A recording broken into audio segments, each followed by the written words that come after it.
And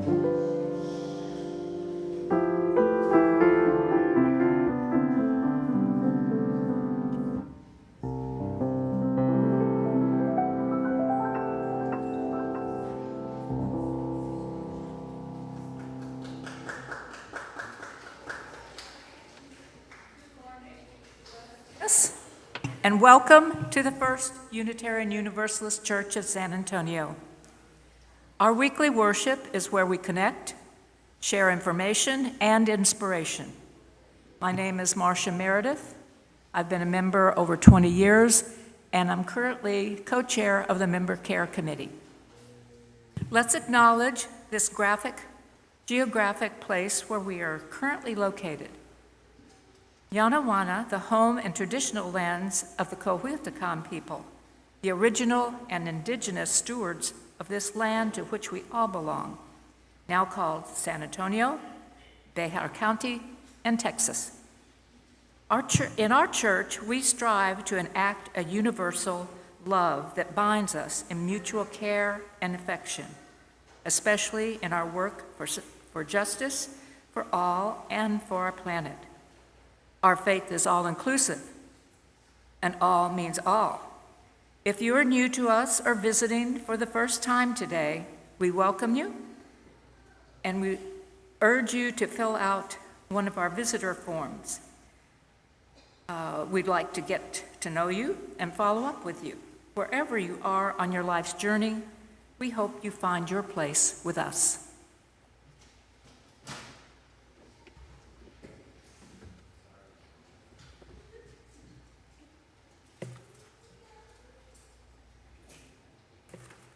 One of my favorite Rumi poems is called Love Dogs. One night a man was crying, Allah, Allah. His lips grew sweet with the praising until a cynic said, "So, I have heard you calling out, but have you gotten any response?" The man had no answer for that. He quit praying and fell into a confused sleep. He dreamed he saw Kedra, the guide of souls in a thick green foliage, who said, "Why did you stop praising?" He said, "Because I've never heard anything back." But the longing you express is the return message. The grief you cry out from draws you toward union. Your pure sadness that wants help is the secret cup. Listen to the moan of a dog for its master. The whining is the connection. There are love dogs no one knows the names of. Give your life to be one of them. Imagine this longing you express is the return message as we gather here this morning. That poem inspired me, and so I decided to write a poem entitled, "Would it be better not to use God's name when praying?" The great Sufi poet Rumi, in his mystical poem Love Dogs, about praying, "This longing you express is the return message," end quote. What could that mean? That God is the prayer or the praying? Would it be better not to use God's name when praying? Would it help to pretend atheism, to trick the spiritual consciousness into giving up its favorite idolatry of believing in God? Would the mystic connection be baggage too heavy to carry on the journey toward the one? Be neither worshiper of the finger pointing at the moon, nor the worshiper of institutions.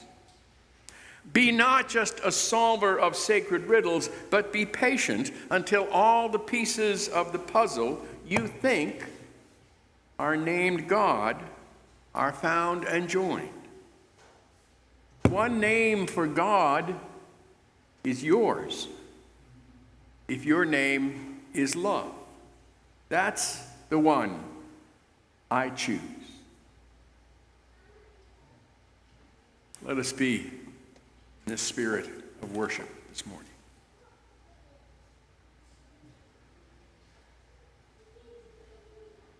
Let us greet each other by perhaps reaching out with a hand, or perhaps by just saying hello. Introduce yourself.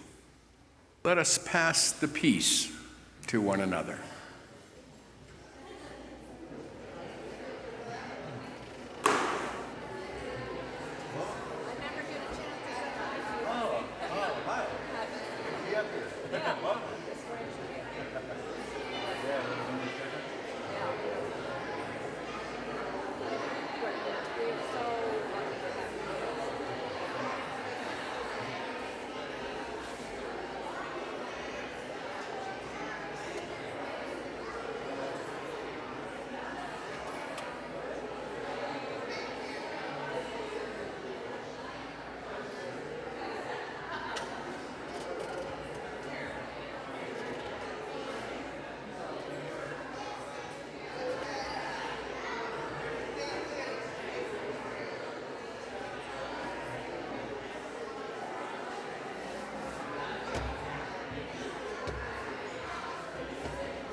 Let us stand as we are willing and able and sing hymn number 131, Love Will Guide Us.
The flaming chalice unites us and serves as a symbol of our living and changing tradition. Come into this circle of love and justice. Come into this community of delight with its gain and loss. Come together now that we might know peace, wisdom, and joy. Please say the Congregational Covenant with me. We are called as Unitarian Universalists to build a beloved community where we are all welcomed as blessings. Let's recite that covenant that articulates our promises and binds us together, reading together. Love is the doctrine of this church. The quest of truth is its sacrament, and service is its prayer. To dwell together in peace, to seek knowledge and freedom, to serve humanity in fellowship, to the end that all souls shall grow into harmony with the divine. Thus do we covenant with each other. Doctrina de esta Iglesia. Su sacramento es la búsqueda de la verdad. Y su oración el cebo.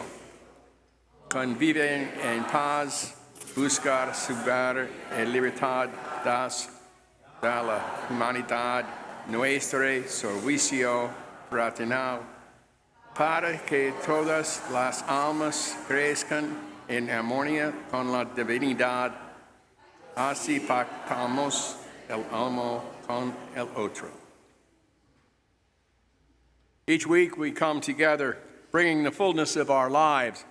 For some of us, this fullness includes joys that cannot be held in one heart, and for others, the fullness is a sorrow that should not be carried alone. Regardless of our state of being, we are offered this opportunity weekly here to be who we are and to become who we will be. This sacred place holds us as we are and as we are becoming. Let us take this time to light candles to mark this moment in the hopes that their lights will lead our hearts toward love. There are candles on both sides. Please come up the aisles and return up the middle. Thank you.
So grateful for a celebration of successful day yesterday at the Pride Festival. Kudos to our volunteers under the leadership and auspicious organization skills of the Rainbow Inclusion Committee and co-chairs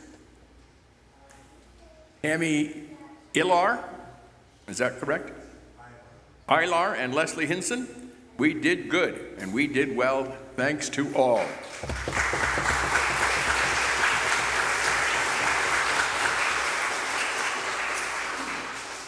Good news about Carolyn Skerberwitz, who completed her 5th round of chemo today and heading home to recover. Please continue to keep her in your healing intentions. Especially request your support during these 2 weeks as she recovers from the heavy medication and prepares for round 6. The final one should be done by August.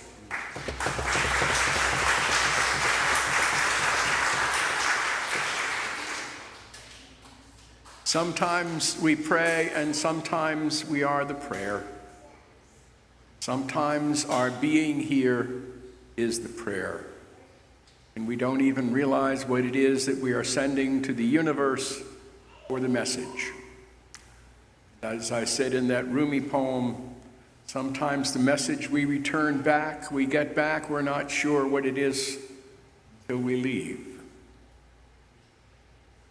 May our coming together be a blessing.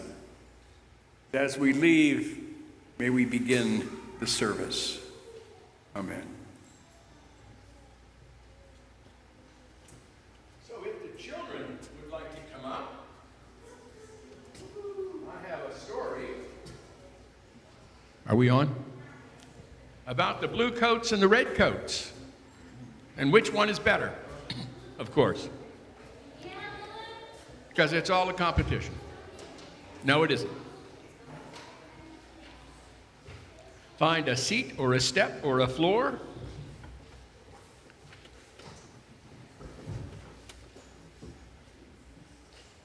And it's so nice to have my grandchildren here.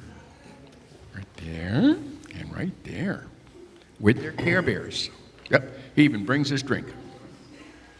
So, once upon a time, there were 2 very good friends, and they had built houses right across the street from each other so that they would always be close by, because we always want to be by our close friends, don't we? Well, in some Native American traditions, there is something called, or someone, or something called the trickster. And the trickster is somebody who likes to play tricks, okay? Well, you'll see. So the trickster decided he would test that friendship to see if it was a really good friendship. And so he got a special coat. And on one side of the coat, he was red. You'll see. And on the other side of the coat, he was blue. Okay? You got that? Red on one side, blue on the other. And you want me to be here for a while? So he then waited until he saw both of them out in their gardens, and he walked down the street kind of singing very loudly so he would get their attention. Now, as they looked at him, the person over here saw him wearing a red coat, didn't they? Because it was red on that side. But the friend over here saw him wearing what color coat? Blue. Okay, so what color coat was he wearing? Yeah, but what color did the friend see? Or blue. Okay, so anyway, so he walked off.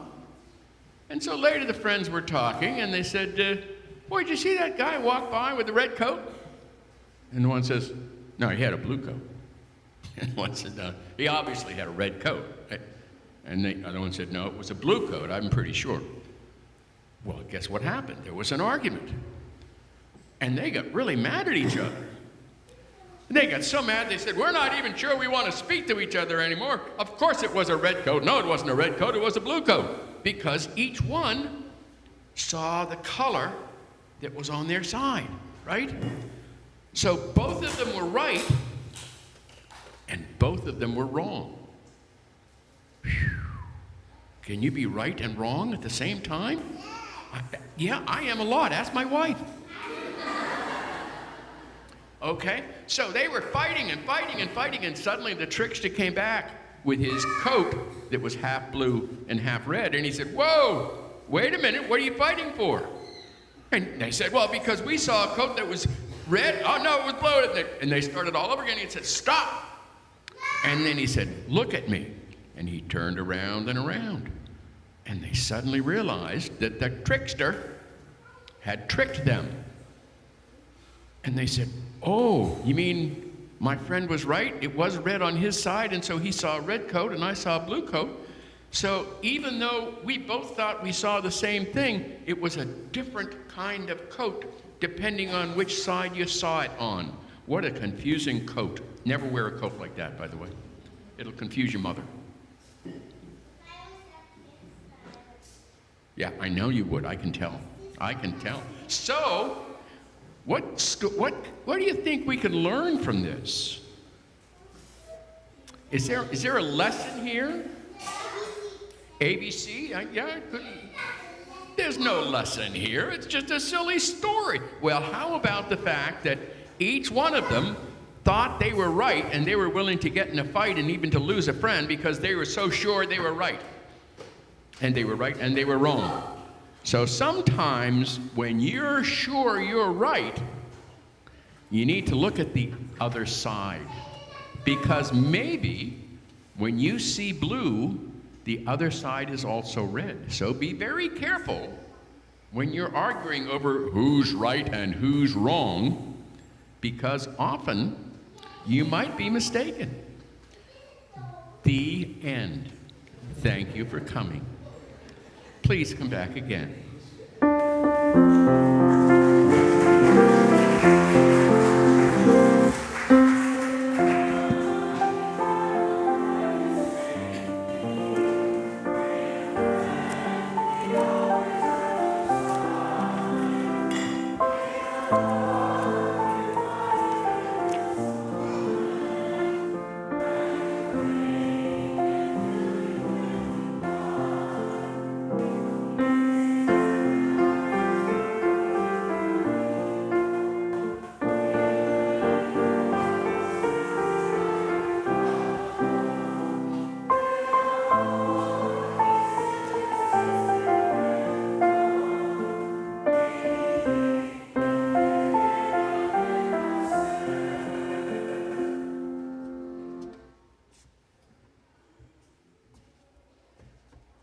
It's time for our invitation to generosity. Our church has many opportunities to serve as a beacon of hope and love and justice. Each week an offering is taken. And you know, here we welcome all denominations, but we like 10s and 20s. For those of you viewing online, we invite you to make a contribution on our website, or you may look at the link in the chat stream. Those of us in the sanctuary, you may contribute to the baskets being passed by our ushers. Would the ushers come forward, please? This is a song I wrote back when I was in seminary 1,000,000 years ago.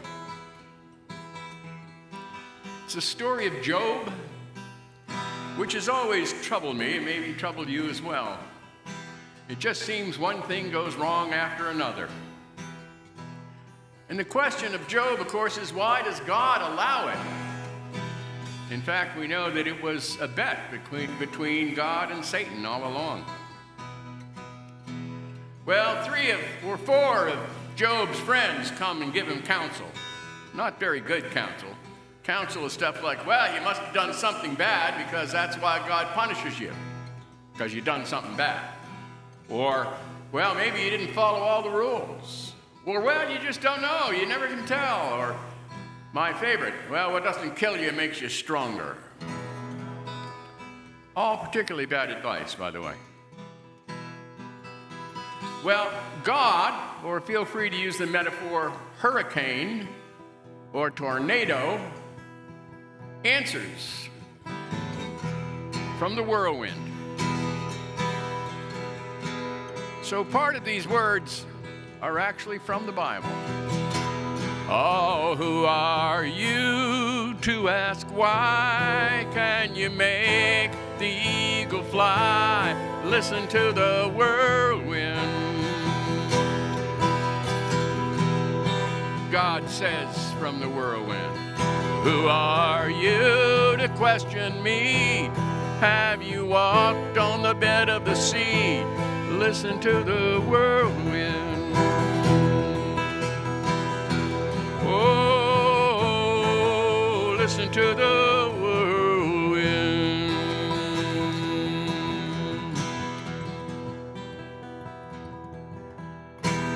Who are you here on earth? Can you time the mountain goat's birth? Listen to the whirlwind. Who are you to ask my name?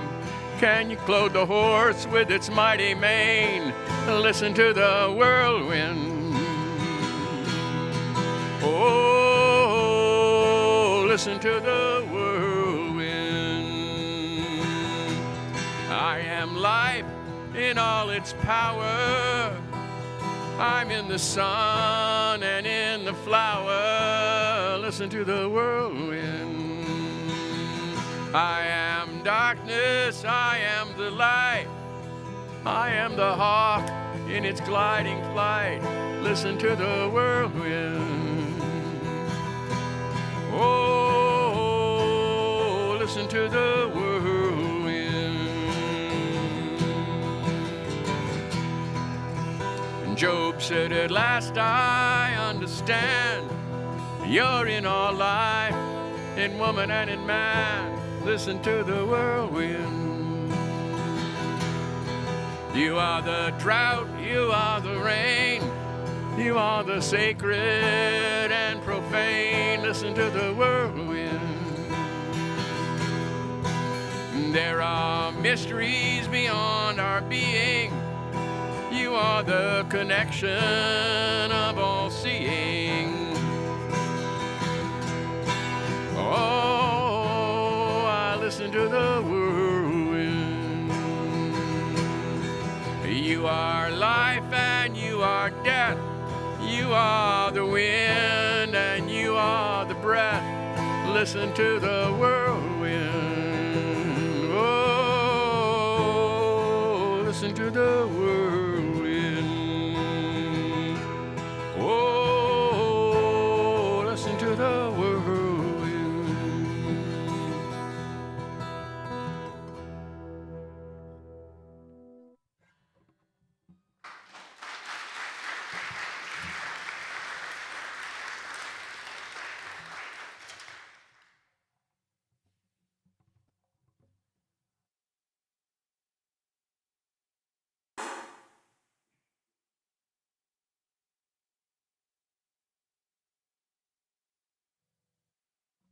Bless these gifts as we bless these givers.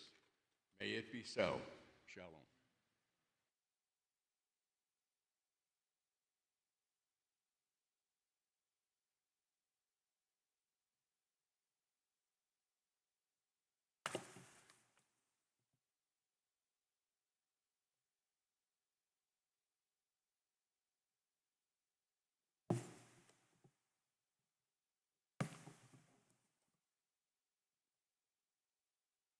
A reading first from a wonderful poet named Joy Harjo, who was appointed the United States Poet Laureate back in 2019. She is a member of the Muskogee Creek Nation and author of several books of poetry. She lives in Tulsa, Oklahoma. The poem is called "For Calling the Spirit Back from Wandering the Earth in Its Human Feet." Put down that bag of potato chips, that white bread, that bottle of pop. Turn off the cell phone, computer, and remote control. Open the door, then close it behind you. Take a breath offered by the winds, friendly winds. They travel earth, gathering essences of plants to clean. Give it back with gratitude. If you sing it, it will give your spirit lift to fly to the stars' ears and back. Acknowledge this earth who has cared for you since you were a dream, planting itself precisely within your parents' desire. Let your moccasin feet take you to the encampment of the guardians who have known you before time, who will be there after time. They sit before the fire that has been there without time. Let the earth stabilize your post-colonial insecure jitters. Be respectful of the small insects, birds, and animal people who accompany you. Ask their forgiveness for the harm we humans have done upon them. Don't worry. The heart knows the way, though there may be high-risers, interstates, checkpoints, armed soldiers, massacres, wars, and those who will despise you because they despise themselves. The journey might take you a few hours, a day, a year, a few years, 100, 1,000, or even more. Watch your mind. Without training, it might run away and leave your heart for the immense human feast set by the thieves of time. Do not hold regrets. When you find your way to the circle, to the fire kept burning by the keepers of your soul, you will be welcomed. You must clean yourself with cedar, sage, or other healing plant. Cut the ties you have to failure and shame. Let go the pain you're holding in your mind, your shoulders, your heart, all the way to make way for those who are heading in our direction. Ask for forgiveness. Call upon the help of those who love you. Those helpers take many forms: animal, element, bird, angel, saint, stone, or ancestor. Call your spirit back. It may be caught in corners and creases of shame, judgment, and human abuse. You must call it in a way that your spirit will want to return. Speak to it as you would a beloved child. Welcome your spirit back from its wandering. It may return in pieces, in tatters. Gather them together. They will be happy to be found after being lost for so long. Your spirit will need to sleep after a while, and it is bathed and given clean clothes. Now you can have a party. Invite everyone you know who loves and supports you. Keep room for those who have no place else to go. Make a giveaway, and remember, keep the speeches short. You must do this. Help the next person find their way through the dark.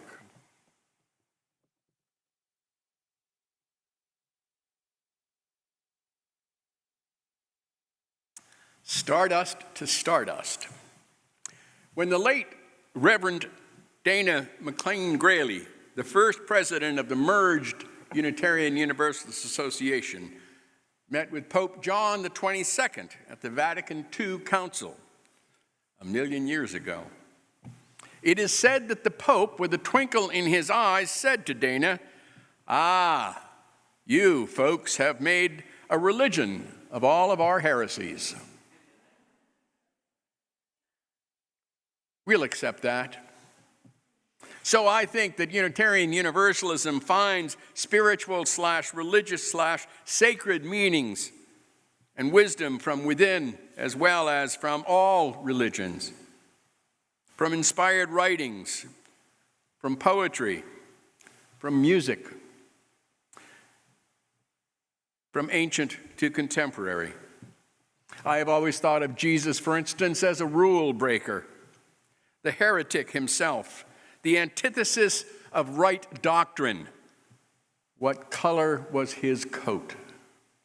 Was it blue or red? Which divides rather than unites? Jesus said, unite instead. I bring you this one commandment: love one another. That he never intended to start a new religion, especially one in which there is a Spanish Inquisition, or later destroys 6 million Jews. In October of last year, I attended my 50th college reunion. I know I don't look nearly old enough to be out of college for 50. Are you saying only 50 years? No, 50 years. I wrote a sermon shortly after, as you can imagine, reflecting on aging, because a lot of the people there looked old. For some reason, I was surprised at how many of the people at my reunion looked old. about the loss of friends, the ones who weren't there. And based on 2 titles of a poem I have written recently, reflecting on life and death, searching for meaning, and finding myself reading the obituaries a lot more and first going to see how old the people were, and then to check, to see how I'm doing. I've been using more and more of the poetry that I'm writing in my sermons and memorial services. And when I was asked to preach down in Corpus Christi a few weeks ago, on the Sunday between Mother's Day and Memorial Day, I thought it would be a time to try something different. And so I did an experimental sermon using just about all my poetry, or not just about all my poetry, but only poetry in the sermon. And it was called Between Mother's Day and Memorial Day, thinking about those things. So I share some of that with you. I started out by sharing a story from Zen Buddhism because I often use that to lighten the mood at memorial services, for I believe even in memorial services there is room for laughter. For laughter is healing. It tells the story of a very clever student who eventually went on to become a great Zen master. And it is about the time that he broke his teacher's most prized ancient teacup, a very precious object to the master.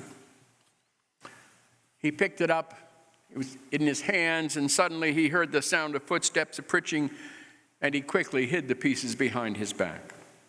When his teacher entered the room, he thought quickly and said, "Master, why do people have to die?" The Zen master, somewhat puzzled by this sudden question, said, "Well, it is natural to die. It is nature's way that all things have only so long to live." And the student quickly presented the broken pieces of the teacup to him and said, "Master, it was time for your teacup to die." At the reunion, I was asked as the unofficial chaplain. I was one of the only ministers that was in the class, to say the invocation and do the words of the reading of those names of the classmates who hadn't made it over 50 years. And since I've been doing a lot of reading since I retired, creative writing classes, I have a new book to share in the bookstore that's open just for my books, called Sharing After the Sabbath. It is a book written by all of us in the writing class. We each contributed pieces, and I contributed 3 pieces to that as well. And then the poetry I've shared at the reunion, valuing the past, the relationships both of people, acquaintances, workmates, especially family, and yes, even pets.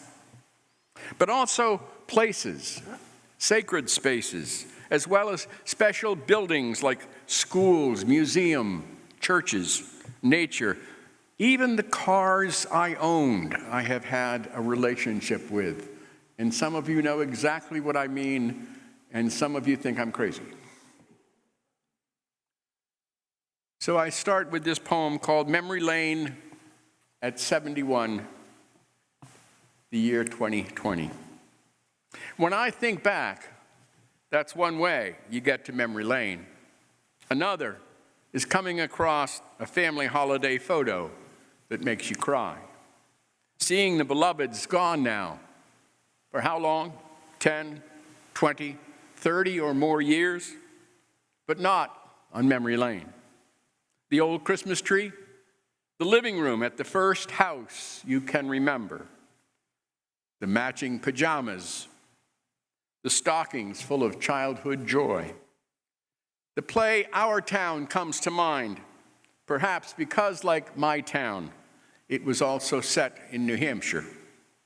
On memory lane, memories so bittersweet that every holiday season, the ghosts of our childhoods come back to play with our minds as well as our memories.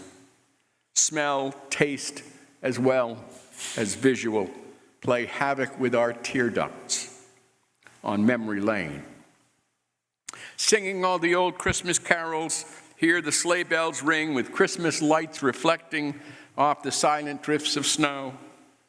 of all the different addresses of all the different houses where you have lived, with all of the families with whom you have grown up, married, helped birth, and now perhaps grandparent on memory lane. I now write a poem, for instance, for every birthday as I age, for they have truly become milestones. The reason I share these birthday poems are because they are a time that I reflect just not on my birth, but also the number of years upon the earth, and of course, how they have been spent and how many might be left. The latest birthday in March seemed to inspire more poems than usual, perhaps because it means I'm 1 year older. The first one is called When Death Comes for Me. I'll be 74 in March, and the march of time is getting shorter. Though I'm a retired minister, I'm performing 3 memorials the next few weeks. It makes a person reflect, even more than usual. So when death comes for me, I wonder, am I ready to go? Well, I'd like another 10 years or so, maybe 20. So no, I'm not. I've still got lots to do yet.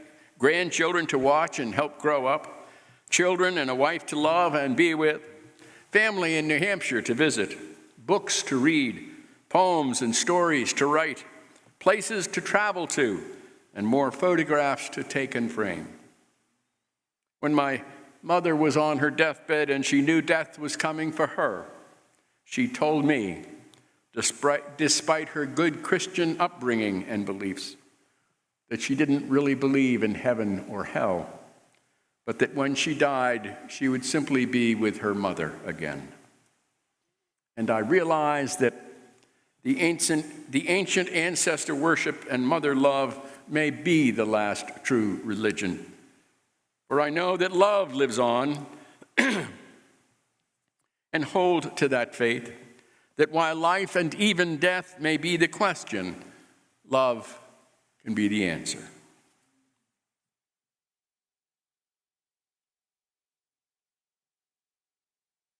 Reflections on the 74th birthday eve.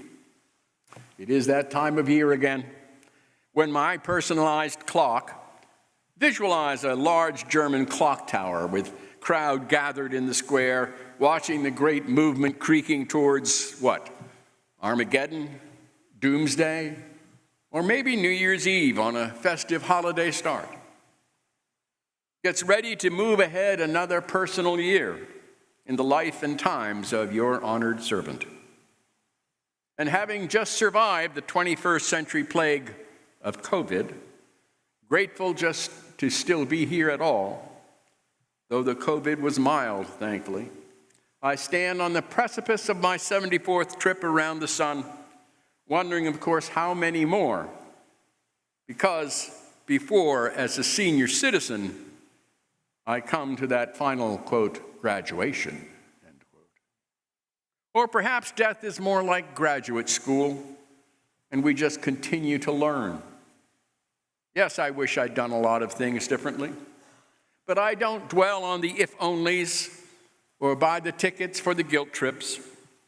I've always been able to see the positive, find the humor to laugh to keep my sanity, and to be able to make others laugh as well. My search for religious meaning and the love of family, friends, and community, my family of origin, my wife, children, grandchildren, my friends, the congregations I have served, have made it all worthwhile. And I have no regrets about the love I have found, shared, and received over the past 74 years. And I have never lost my faith in the God of love, the universal spirit which is beyond particular religion, the love which unites and never dies. And someday when I become a memory, may the love which I shared live on. And this one that actually your present minister figures into, for Mark took me out to lunch for my 74th birthday. And so you'll hear where he took me. And this is called An Empty Fortune Cookie on Your 74th Birthday.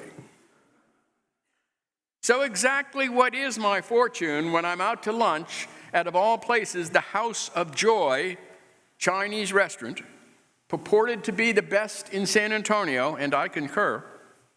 And after my superb egg drop soup, egg roll, sweet and sour pork done perfectly, my fortune cookie is empty, a blank.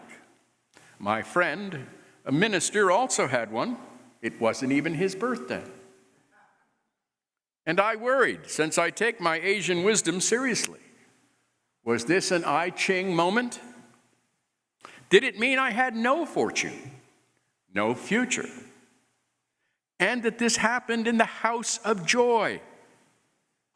All I know, of course, is that though I thought it was the best Chinese food in San Antonio, and that there was no slip of paper in that fortune cookie, the rest, like all religion, for each one of us, is up to me to find the meaning deep within.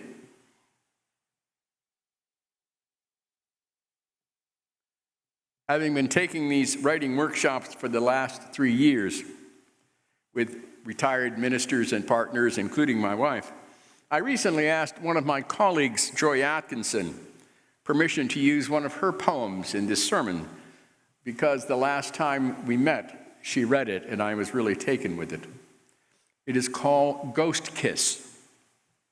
This life is a ghost kiss, brushing softly over the hair on our skins. We are silhouettes playing on a blank screen. We pass through, barely touching, dissolving in mist.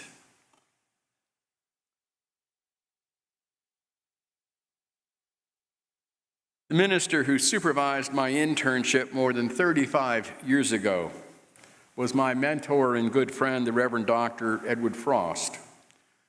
And he'd been part of a retired minister's chat group, which I led for the last 2 years.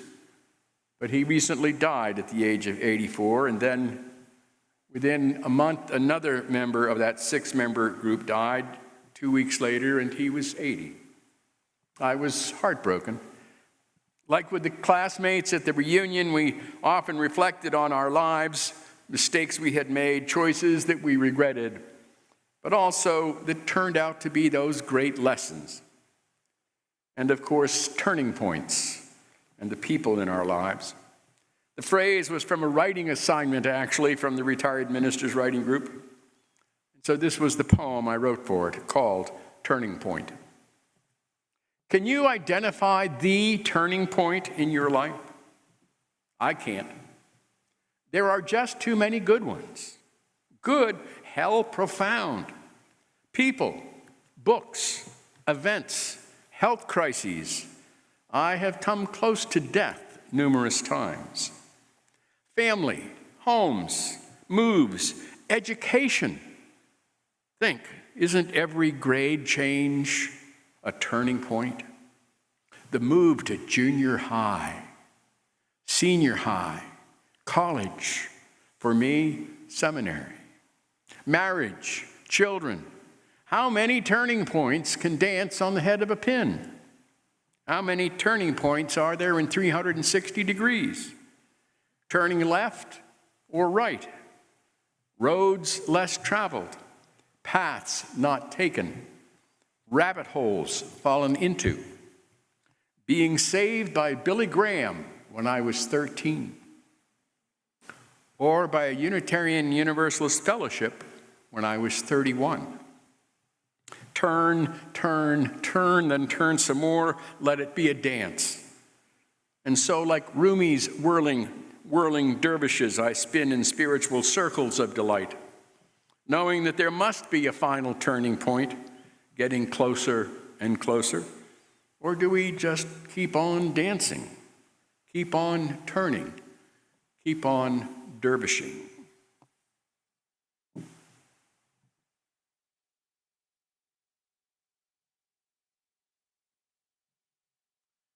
The next poem was from one of the countless memorial services I have done since the first one I did in 1982.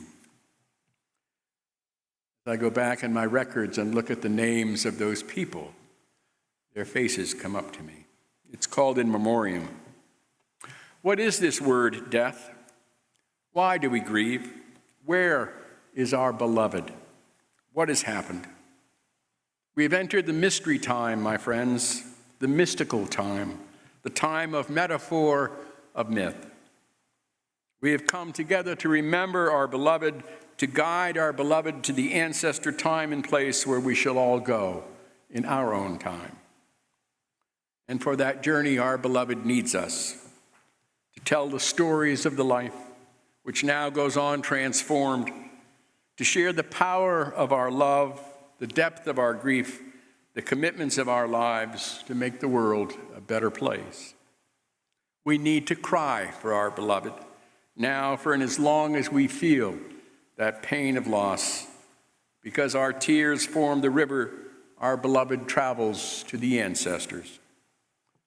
Our beloved is not gone, of course, just the body shell, though that was wonderful in itself. Now our beloved is within us, as each of us experiences the mystery of how we love and summon the memory of those beloveds gone from the earth, but not from our hearts. Especially on the holidays like Thanksgiving, or Christmas, or birthday, or the special holiday of yours. I have seen so many babies that will just not stay babies, but insist on growing up. I personally know babies whose weddings I have performed.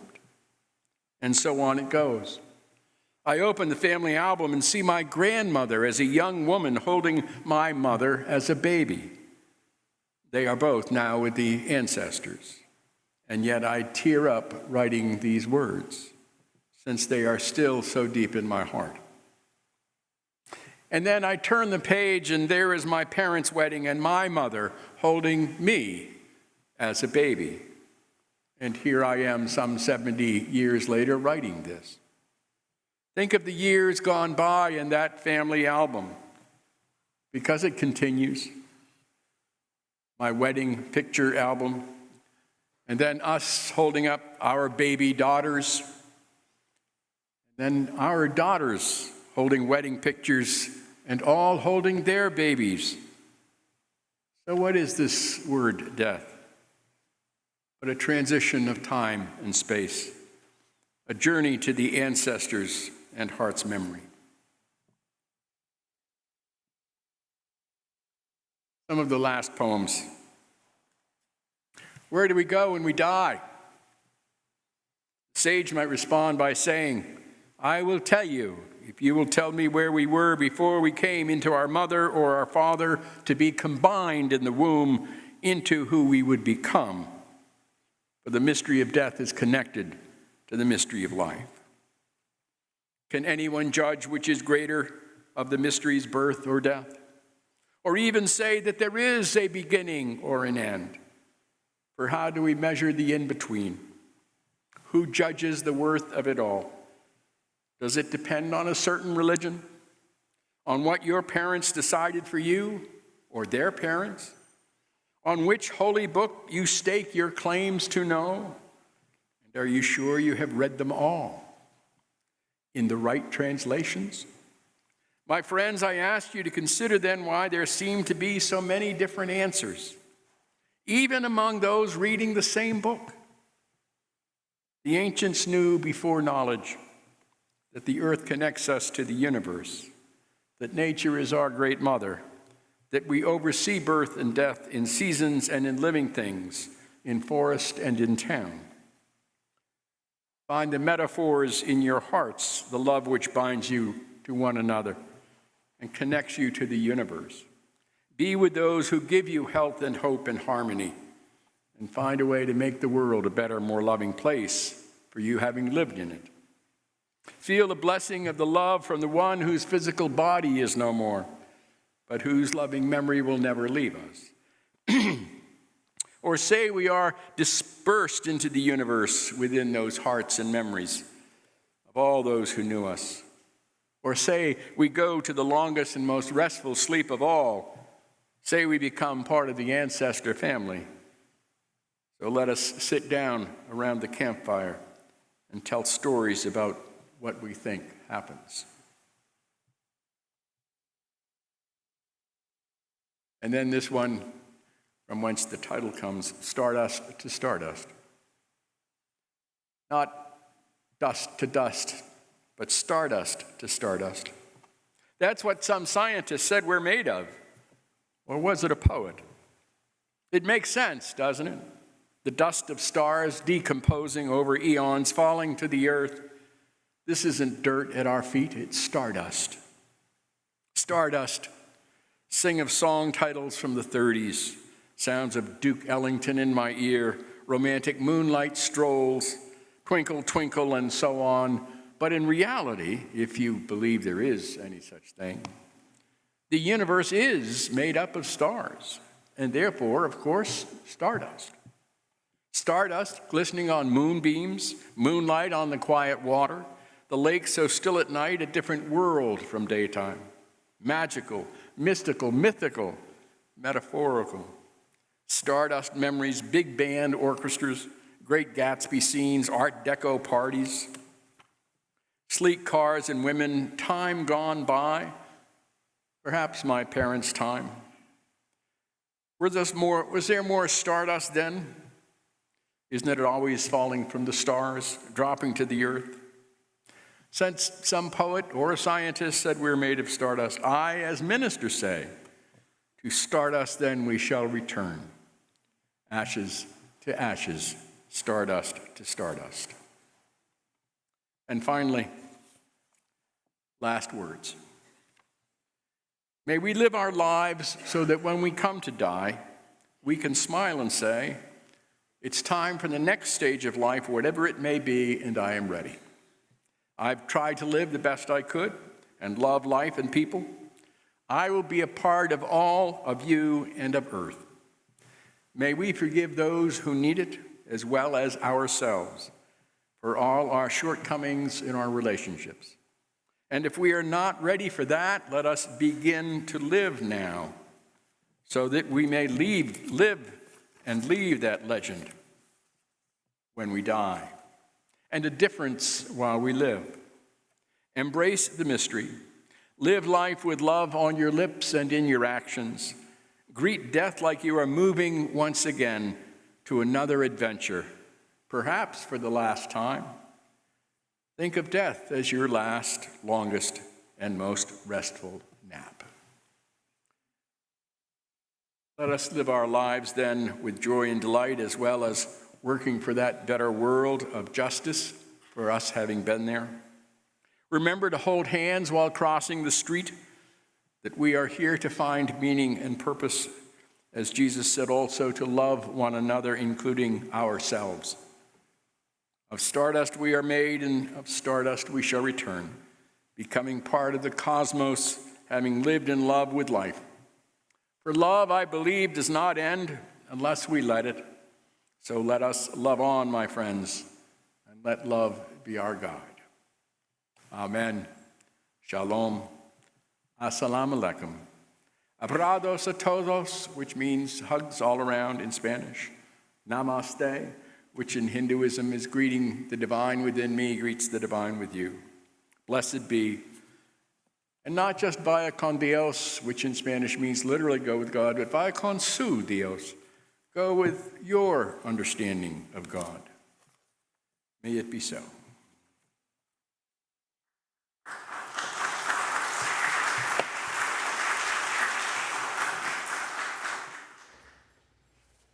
Let us stand and sing hymn number 18, What Wondrous Love.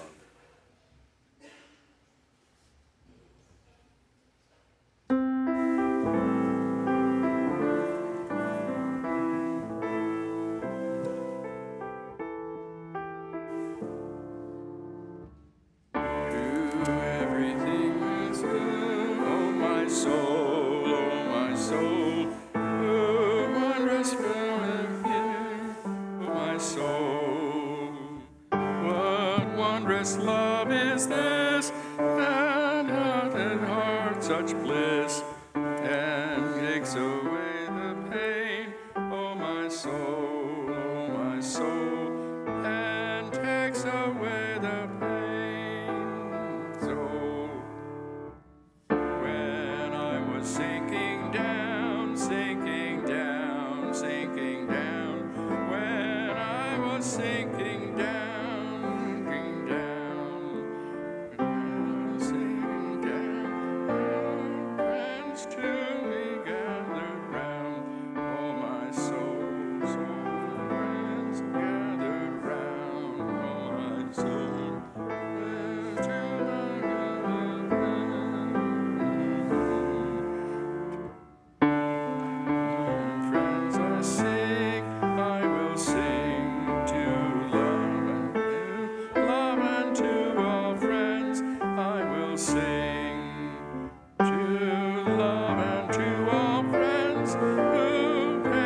extinguish the chalice, not the love. Go forth. The service starts now. Amen. May the love which passes all understanding